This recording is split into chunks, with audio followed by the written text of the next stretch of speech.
capítulo 24, versículo 13. Vamos a tocar un pasaje de cosas que ocurrieron después de la resurrección de nuestro Señor.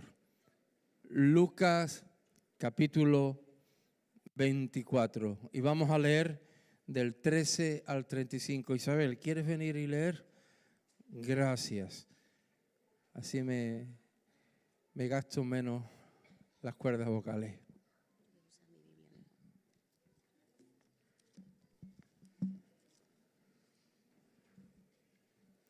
Dice la palabra del Señor: He aquí, 2 de ellos iban el mismo día a una aldea llamada Emaús, que estaba a 60 estadios de Jerusalén.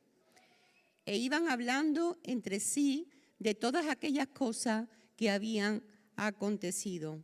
Sucedió que mientras hablaban y discutían entre sí, Jesús mismo se acercó y caminaba con ellos. Mas los ojos de ellos estaban velados para que no le conociesen. Y les dijo: ¿Qué pláticas son estas que tenéis entre vosotros mientras camináis? ¿Y por qué estáis tristes?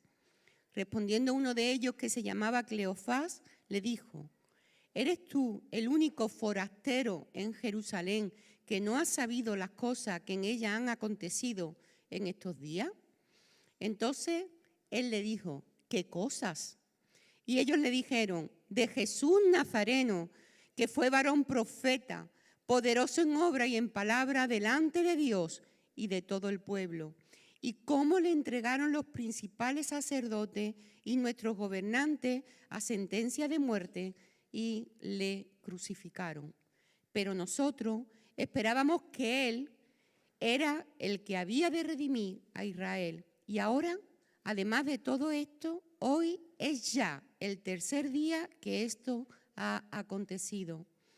Aunque también nos han asombrado unas mujeres de entre nosotros, las que antes del día fueron al sepulcro, y como no hallaron su cuerpo, vinieron diciendo que también habían visto visión de ángeles, quienes dijeron que Él vive. Y fueron algunos de los nuestros al sepulcro y hallaron así como las mujeres habían dicho, pero a Él no le vieron.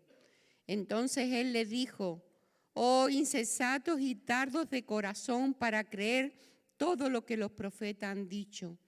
¿No era necesario que el Cristo padeciera estas cosas y que entrara en su gloria? Y comenzando desde Moisés y siguiendo por todos los profetas, les declaraba en todas las escrituras lo que de él decían. Llegaron a la aldea donde iban y él hizo como que iba más lejos, mas ellos le obligaron a quedarse diciendo: quédate con nosotros, porque se hace tarde y el día ya ha declinado. Entró pues a quedarse con ellos. Y aconteció que estando sentado con ellos a la mesa, tomó el pan y lo bendijo, lo partió y les dio. Entonces le fueron abiertos los ojos y le reconocieron, mas él se desapareció de su vista. Y se decían el uno al otro: ¿no ardía nuestro corazón en nosotros mientras nos hablaba en el camino y cuando nos abría las Escrituras? Y levantándose en la misma hora, volvieron a Jerusalén y hallaron a los 11 reunidos y a los que estaban con ellos, que decían: ha resucitado al Señor, el Señor verdaderamente, y ha aparecido a Simón. Entonces ellos contaban las cosas que les habían acontecido en el camino y cómo le habían reconocido al partir el pan. Hasta aquí la palabra del Señor.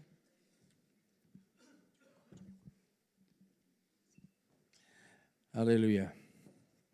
Estamos en un pasaje tremendamente interesante, muy interesante, que nos muestra varias enseñanzas sobre el amor de Dios para nosotros, para nuestra vida.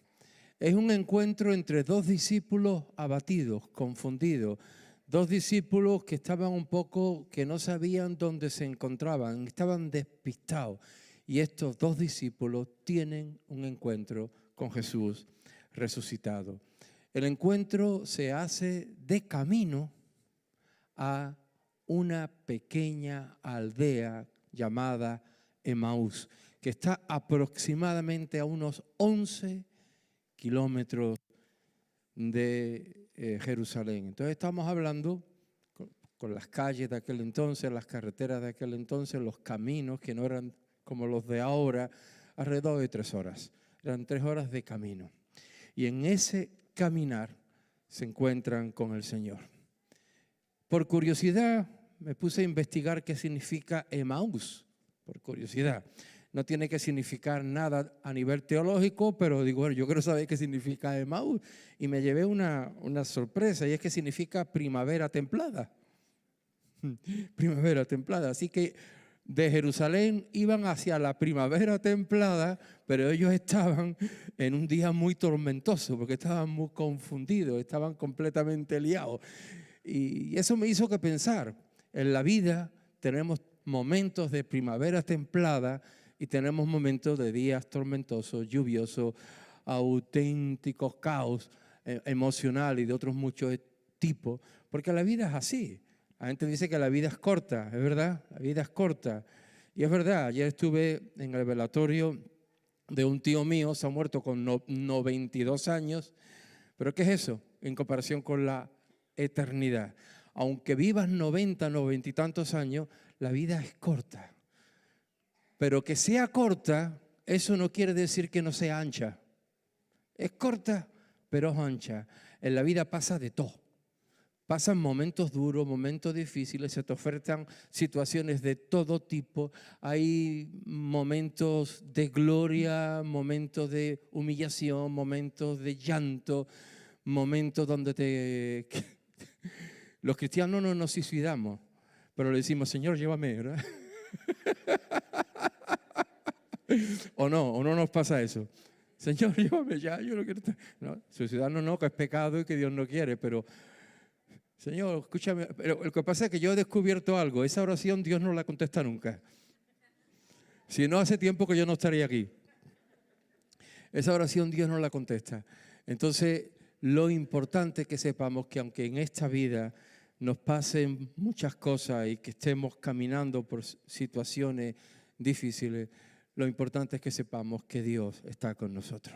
En cualquier momento, en cualquier situación, en momentos fáciles, en momentos difíciles, en momentos en los cuales se nos acaba la esperanza, ahí está Dios, aunque como pasó con los discípulos de Emaús, ellos no lo veían.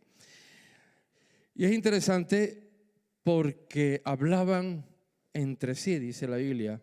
¿Y de qué hablaban? Hablaban de Jesús Nazareno, que fue, está hablando en pasado, ¿verdad? Fue varón profeta, poderoso en obra y en palabra delante de Dios y de todo el pueblo, y cómo le entregaron los principales sacerdotes y nuestros gobernantes a sentencia de muerte y le crucificaron. Estaban hablando en un momento de bajona, un momento de depresión, un momento donde las emociones estaban por los suelos, en un momento donde todos sus planes se habían caído por la borda. Ellos pensaban que Jesús iba a liberarlo, pensaban que Jesús iba a tomar, era el Mesías, iba a tomar la cabecera, iba a traer el reino de Israel y lo iba a establecer de la manera en que ellos pensaban que el reino de Israel se iba a establecer. Que esa otra. Dios lo estableció, pero de una manera muy diferente. Pero en la mentalidad judía, el reino de Israel, el establecimiento del reino de Israel tenía mucho que ver con algo físico, con autoridad física, con poder físico, conquista física, donde Israel iba a extenderse al norte, al sur, al este y al oeste, iba a ser un imperio importante. El Señor venía a algo mucho mayor. El Señor no se conforma con kilómetros de tierra. El Señor quiere la tierra entera, quiere el planeta entero. El Señor no vino a establecer un reino en un sitio pequeñito, localizado en un lugar físico de este planeta Tierra. El Señor quería ganar todo el mundo para Él. Aleluya. Yo di gracias a Dios porque si no, yo qué hacía. Un sevillano no tiene cabida allí en Israel. Pero gracias a Dios también el reino de Dios está aquí en Sevilla. Amén. Dale un aplauso al Señor. Tú perteneces al reino de Dios. Tú perteneces al reino de Dios que va más allá de unas fronteras físicas. Y lo interesante es que ellos iban hablando y dice el pasaje que Jesús se le acercó. Jesús se autoinvitó. En los momentos difíciles, en los momentos donde estamos un poco pasando por una tormenta, Él se acerca. Quizás no lo veas, pero Él se acerca. Él está contigo en los momentos de dificultad. Él está ahí. Toda la teología en la cual ellos se basaban se había hundido. El Mesías, el que iba a librar a Israel de la opresión de otros imperios, había sido crucificado. No había nada que hacer. No había futuro, al menos en la mente de ellos. Así que el Señor se les acerca para darle fuerza, para darles ánimo. Hermano, así es la gracia de Dios. La gracia de Dios se acerca sin que tú sepas que está a tu lado. El Señor no te pidió permiso para amarte. El Señor no te pidió permiso para morir por ti en la cruz. El Señor no te pidió permiso para salvarte. El Señor se introduce en la vida de los cristianos, se mete sin que le pidamos permiso. Siempre decimos que el Señor es un caballero, que el Señor respeta la voluntad y estamos de acuerdo. Pero en esto el Señor no es un caballero, el Señor es un Padre amoroso que te quiere, que te ama, que te salva y que está contigo, aunque tú ni siquiera seas consciente, aunque tú estés en otra película, estés en otra onda. Amén. Él no te pide permiso para amarte. Wow. Mas los ojos de ellos estaban velados para que no le conociesen. Hermano, Dios preparó todo de manera que ellos no supieran que la persona que les acompañaba era Jesús. Ellos no sabían con quién estaba hablando. En cierto aspecto el Señor puso como una especie de venda. Algo le tapó la visión. No me preguntes qué fue, porque la Biblia no dice, cuenta el hecho, cuenta lo que ocurrió, pero no cuenta el procedimiento que Dios usó para que esto fuera así. El caso es que ellos no veían quién era Jesús. Yo sé que hay veces que Dios no permite que tú veas lo que Él está haciendo en tu vida. Yo sé que hay veces que Dios se quita de en medio y como que te ciega para que luego tú puedas darle una gloria de una mayor manera, de una manera más poderosa. Y venía a mi mente esos pasajes en los cuales estaba Pedro y los demás apóstoles. Jesús ya estaba resucitado también, estaban en la barca y el Señor desde la orilla le dice, echen la red en el otro lado de la barca. No lo veían, pero ahí estaba Él dándole dirección. No sabían que era Jesús, pero ahí estaba Él dándoles dirección. O cuando estaban delante del pez y le dice el Señor a Pedro, ¿me amas? Apacienta mis ovejas. Y le volvió a preguntar, ¿me amas? Y luego le volvió a preguntar, ¿me amas? 3 veces le preguntó, ¿me amas? Pedro no sabía por dónde iba el Señor, ya se desesperó y dice, Señor, tú lo sabes todo, tú sabes que te amo. Pero el Señor tenía una bomba ahí en esas preguntas impresionantes. Pedro lo negó 3 veces, así que Jesús por 3 veces hizo que él reconociera que le amaba. Había una sanidad de las emociones, había ahí un trato especial de Dios con Pedro que Pedro no veía, y cuando le hizo la primera pregunta pues contestó, quizás un poco extrañado, diciendo bueno, está bien, pues sí, te amo. Pero cuando le hizo la segunda y cuando le hizo la tercera, Pedro, el hombre que era bastante quisquilloso, bastante irascible, un hombre que se enfadaba con bastante fidelidad, que como te descuidara sacaba una espada, te cortaba la oreja, un hombre de armas tomar, nunca mejor dicho. Este hombre de buenas a primeras ya saltó, aún con el Señor resucitado. Bueno, menudo el Pedro. Ahí saltó, pero ahí se le abrieron los ojos y él entendió el porqué de aquellas preguntas con una contestación velada para que Pedro no fuera consciente de eso, sino hasta el final. Hermano, hay muchas cosas que Dios va a taparte los ojos. Hay muchas cosas que tú no vas a ver, porque Dios muchas veces trabaja en lo secreto. Y eso se une con cuando el Señor nos habla de orar en lo secreto. Hay muchas cosas que Dios quiere hacer en lo secreto. Hay muchas cosas que Dios va a tratar con tu vida y nadie se va a enterar. Yo como pastor hay cosas que Dios me habla para que la comparta a ustedes. Pero hay otras muchas cosas que Dios me las cuenta a mí y no son para ustedes. Son cosas que Dios quiere hacer conmigo, Dios quiere tratar conmigo, Dios quiere hablar conmigo. Y yo no tengo que venir aquí a contaros esas cosas, yo tengo que venir aquí a contar lo que Dios quiere para la iglesia. De igual manera hay muchas cosas que Dios va a hacer contigo y están veladas al hermanito que está a la derecha y al que está a la izquierda, delante o detrás. Pero Dios está trabajando contigo. Y fíjate qué cosa más interesante. ¿Sabía el Señor lo que había pasado en Jerusalén en los 3 días atrás? Y que si lo sabía. Había estado en la cruz. Y fíjate qué interesante. Y les dijo, ¿qué pláticas son estas que tenéis entre vosotros y camináis? ¿Y por qué estáis tristes? Ahí les lanza la pregunta. Y los otros, hombre, tú eres el único que viene, que llega y que todavía no te has enterado de lo que ha pasado. Es que eres el único. Es que no estás ardía, ¿eh?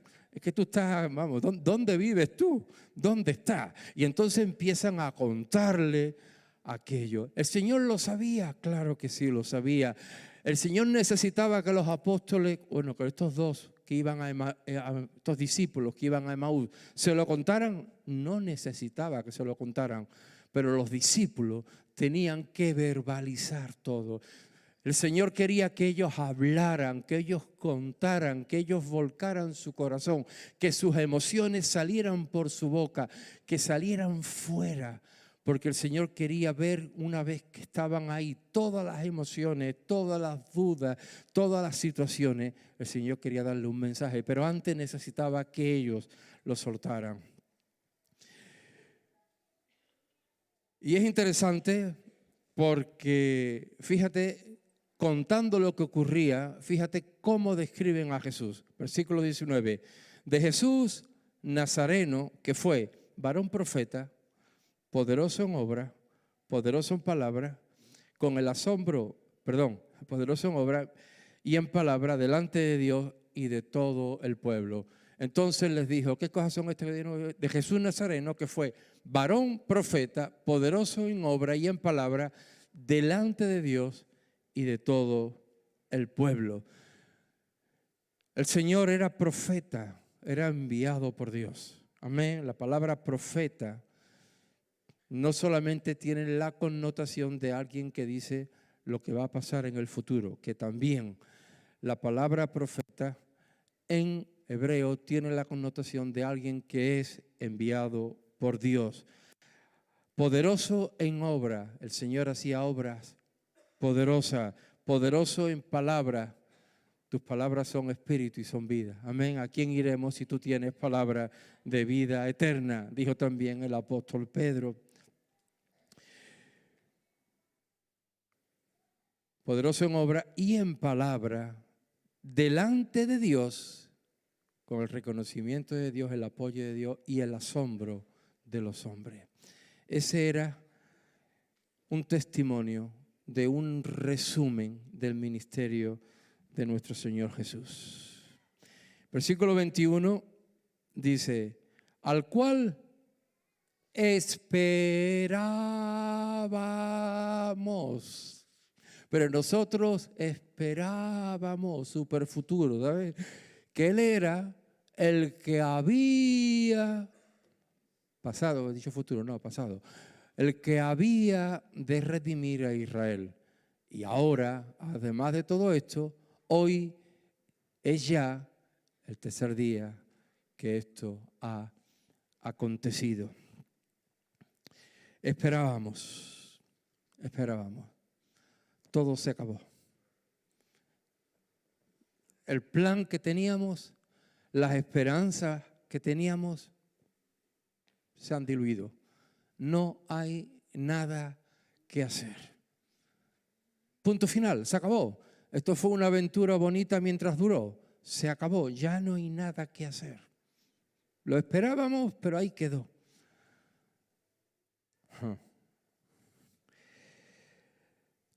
Todo se ha derrumbado, todos los planes han desaparecido. Esta es la plataforma desde la cual se encontraban los discípulos. Y siguen diciendo, versículos 23, 24, y como que no hallaron su cuerpo, vinieron diciendo que también habían visto de ángeles quienes dijeron que él vive, y fueron algunos de los nuestros al sepulcro y hallaron así como las mujeres habían dicho, pero a él no le vieron. Esto que podría considerarse una prueba de la resurrección, lo único que fue es una imposición de más confusión. Es decir, lo han matado, lo hemos visto, esperábamos, pero ya no lo esperamos porque ya esto ya se ha acabado. Y encima, por si fuera poco, llegan allí, no encuentran el cuerpo, las mujeres llegan, dicen una cosa. En vez de crearse una esperanza, se creó una confusión. Y cuando llegan a este momento, cuando ya han verbalizado todo, cuando ya han sacado todo lo que había en los corazones, cuando ya se habían desahogado, entre comillas, entre ellos estaban contando esas cosas y uno decía una cosa y el otro decía otra cosa peor, el otro decía otra cosa peor, el otro decía otra cosa peor y se iban hundiendo y hundiendo y hundiendo y hundiendo y hundiendo y hundiendo y hundiendo. Cuando estás mal con alguien que también estás mal y comparte, ¿qué vas a pasar? Cada vez vas a estar más hacia abajo. Por eso Jesús cambia totalmente la metodología. Y Jesús le dice, entonces Él les dijo, versículo 25, oh insensatos y tardos de corazón para creer todo lo que los profetas han dicho. Versículo 27, y comenzando desde Moisés y siguiendo por todos los profetas, les declaraba en todas las escrituras lo que de él decían. Cuando dice insensatos, me resultó un poco fuerte, ¿no? Pero buscándolo en griego y demás, recuerden, yo no sé griego, pero lo chapurreo. Buscándolo en griego, entendí que en griego, o insensato, tiene una connotación cariñosa, no es un insulto. Es algo cariñoso. También en el griego clásico y demás, cuando se decía esto, era algo como diciendo, hombre, por favor, no os habéis dado cuenta, pero tiene una connotación cariñosa, ¿vale? No es una bronca que el Señor le estaba haciendo. Entonces ellos estaban hablando y cada uno decía una cosa peor, una cosa peor, una cosa peor y se iban hundiendo. ¿Y qué hace el Señor? Los manda a la palabra de Dios, los manda a la profecía, los manda a aquello que Dios dice en su palabra. Hermano, cuando estés en momentos difíciles, no te juntes con gente que esté igual o peor que tú. Ve a la palabra de Dios, acércate a la Biblia, ponte de rodillas delante de Dios. El Espíritu Santo tiene muchas cosas que decirte, tiene mucho que sacar de esa palabra, tiene mucho que revelarte a tu corazón. Y el Señor empezó a mostrarle lo que la Biblia, la palabra de Dios, decía acerca de él. ¿Y qué ocurrió? Se les abrieron los ojos. Cuando te acercas a la palabra, se te van a abrir los ojos. Cuando te acercas a la palabra, vas a entender realmente cómo son las cosas.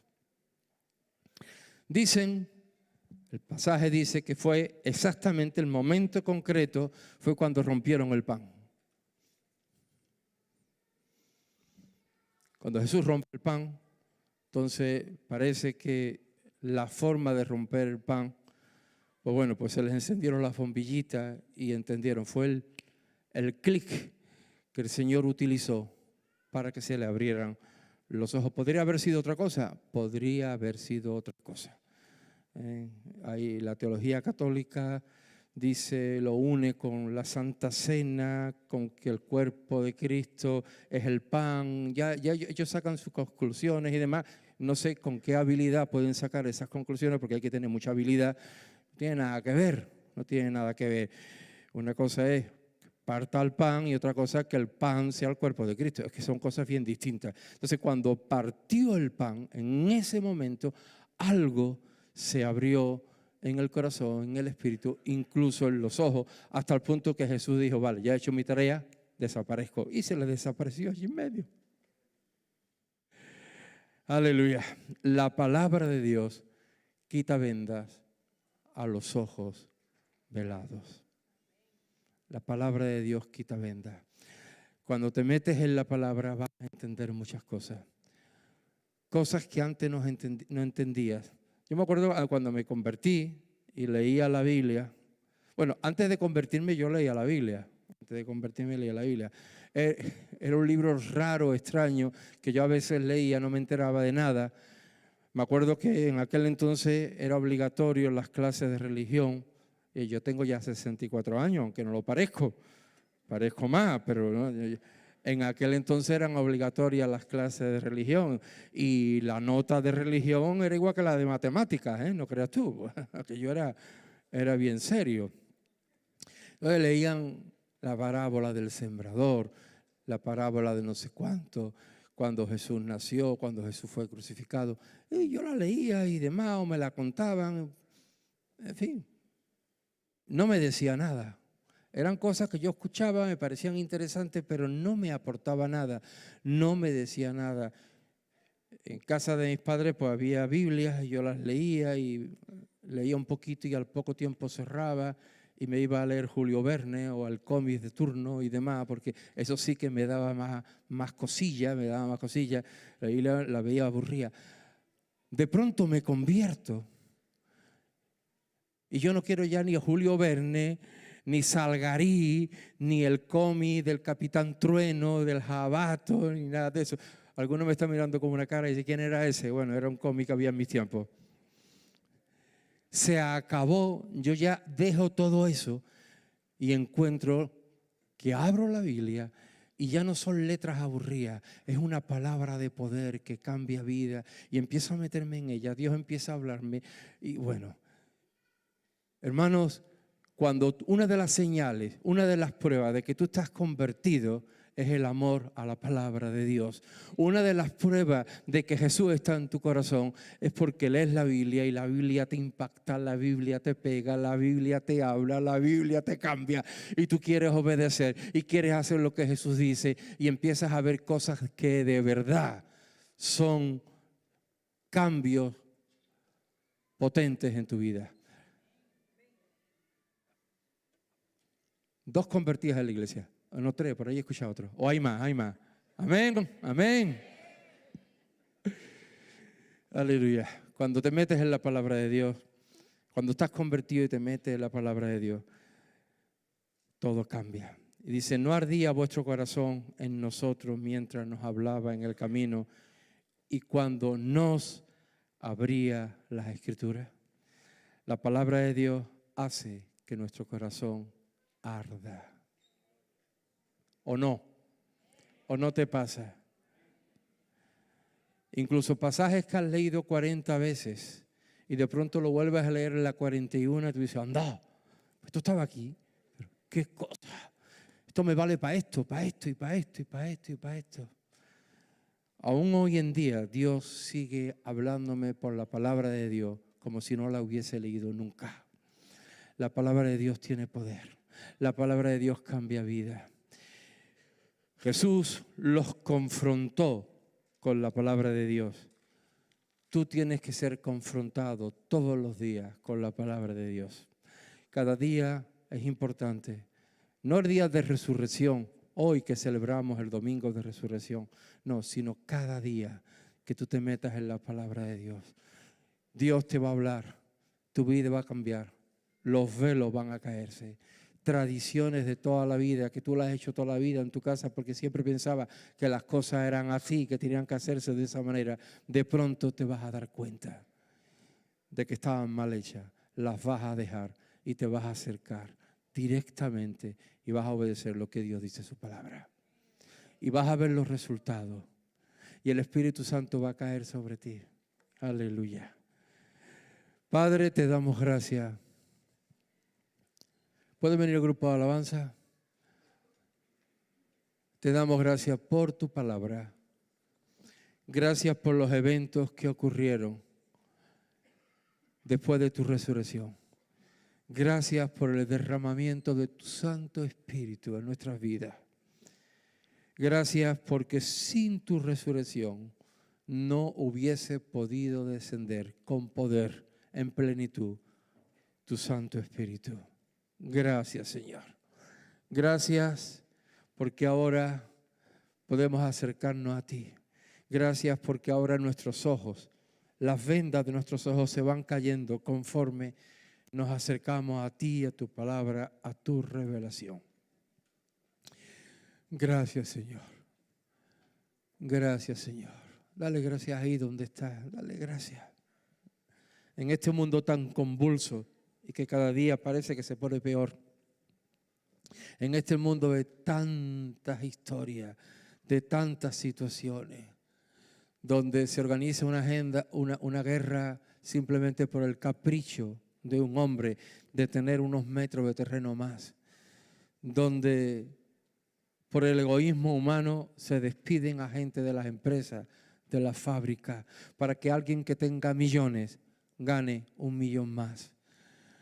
Señor, en esta situación donde el amor de muchos se enfría, en esta situación tan difícil de este mundo, sabemos que tú estás con nosotros acompañándonos. Sabemos que no estamos solos. Sabemos que tu presencia mora en nosotros. Aunque a veces no lo veamos, aunque a veces no lo sintamos, tú estás con nosotros todos los días y vas a estar hasta el fin del mundo. Te damos gracias por tu presencia. Gracias porque nos amaste sin pedirnos permiso. No nos preguntaste, simplemente viniste a la cruz, moriste y resucitaste para que nuestra salvación fuera efectiva. Gracias, Señor. Gracias por tu amor. Gracias por tu misericordia. Amén y amén. Aleluya.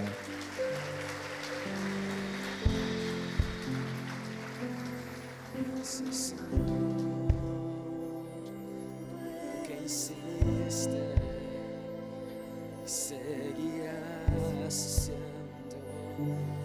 Yo he visto tu fidelidad en mí y he visto cosas que no comprendí. Hay belleza en lo que no puedo entender. Cristo eres tú, Cristo eres tú. Creo que eres asombroso, Dios. Eres asombroso, Dile a Dios que es asombroso. Díselo. por lo que te he visto hacer, ¿cómo no voy a creer? Eres asombroso, Dios, y tú sanas por amor. Tus milagros puedo ver, ¿cómo no voy a creer? Oh, ¿cómo no voy a creer?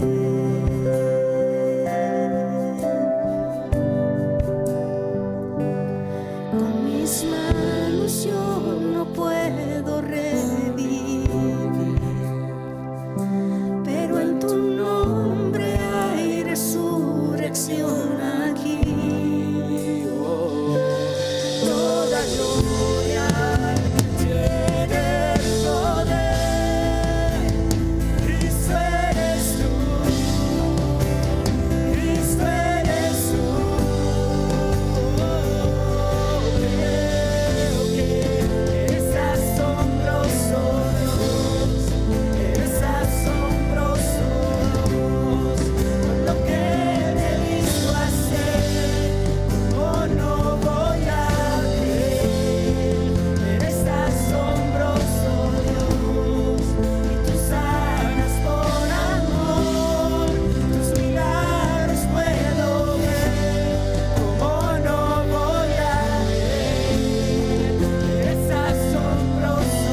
Hay un pasaje en el Cantar de los Cantares, capítulo 4, versículo 6.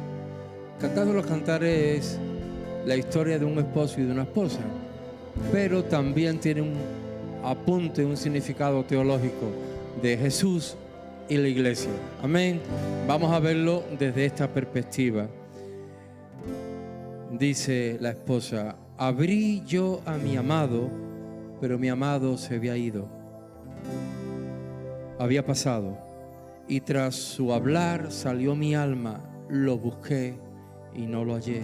Lo llamé y no me respondió. Me hallaron los guardas que rondan la ciudad. Me golpearon, me hirieron, me quitaron mi manto encima. Los guardas de los muros. Yo os conjuro, oh doncellas de Jerusalén, si halláis a mi amado, que le hagáis saber que estoy enferma de amor. La iglesia está enferma de amor. La iglesia ama al Señor. No puede vivir sin Él. La iglesia sana está enferma. Está enferma de amor. Amén. Padre, te damos gracias por esta enfermedad que tú has producido en nuestra alma, de querer estar contigo, de amarte, de necesitarte. Gracias. Es la única enfermedad buena que podemos tener. Gracias por este deseo de estar contigo. Yo te pido ahora por la iglesia. Te pido por cada uno de mis hermanos, que cada día puedan tener un tiempo de comunión más íntima contigo, que cada día puedan acercarse más a ti y a tu palabra, que te conozcan más a ti, al único Dios verdadero, que se acerquen más a ti, que tengan más comunión contigo a través del Santo Espíritu de Dios. Bendigo esta congregación y a aquellos que ahora están pasando por momentos difíciles y no ven al Señor. Señor, te pido que ellos entiendan, que ellos aprendan, que ellos sepan que tú estás con ellos, a pesar de que no lo vean, de que no te vean. En el nombre de Jesús. Amén y amén. Que Dios os bendiga.